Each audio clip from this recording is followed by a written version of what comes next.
Lackadaisy is a webcomic that I always did enjoy a lot. It was probably one of my first comics that I ever read.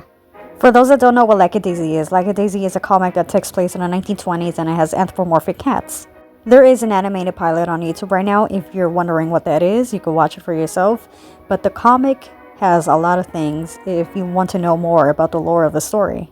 But anyway, I'm going to talk about the comic. I don't know why Tracy decided to have cats as, the main cast and not humans.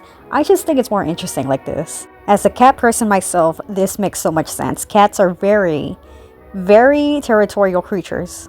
And they're so cute and they're very easy to design. Cats are very easy to draw. As a cat person myself, seeing my cat getting jealous over other cats in their territory is just so adorable. So I understand why she did it with cats. If it was with humans, it wouldn't be very popular as it is. So from what I know about Lackadaisy is that Tracy moved to St. Louis and she was inspired by all the bootlegging in her history of the city. And so then Lackadaisy was created. But seeing her improve while you're also reading the comic is something that really inspires you to draw. By far, my favorite character in this whole comic has to be Rocky. He's just so adorable and demented, but he's a lovable character. All these characters have to go through something after the passing of the owner of the Lackadaisy. But to me, the character actually goes through enough is Mitzi. So, to those that don't know what Lackadaisy is, like I said, it's about bootlegging, prohibition era, it's about mystery, murder, a thriller. It has everything I like.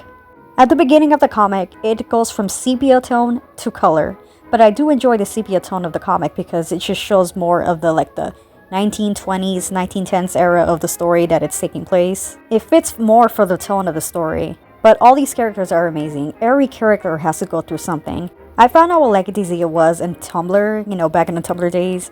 I saw this image of Ivy and I got into it and I love Tracy's art so much. It's just so perfect. It's so Disney-ish. It's sort of like Zootopia-ish in a way.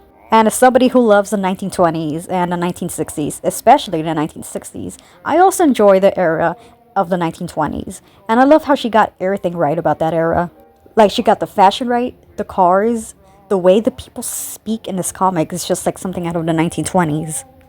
She did her history right when she got every detail about that era perfect. I have read this comic several times. I do not get bored of any panel of this comic.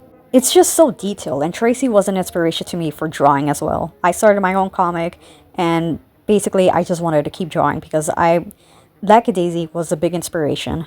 But I'm still wondering if they're still going to continue the story how it is, and they're not really going to change it. If they change it, I just hope it stays neutral to the story. But I want to know what happens to Rocky. That's why I hope it stays neutral to the story, because Rocky has been unhinged since the beginning of the comic, and I need to know what happens to this little gremlin and his cousin. Apparently, she's going to kill off characters. I am worried that Rocky's going to be first, or Victor, because it's been a foreshadow that those two are apparently going to die. If you haven't read it, please go read it. It's worth reading.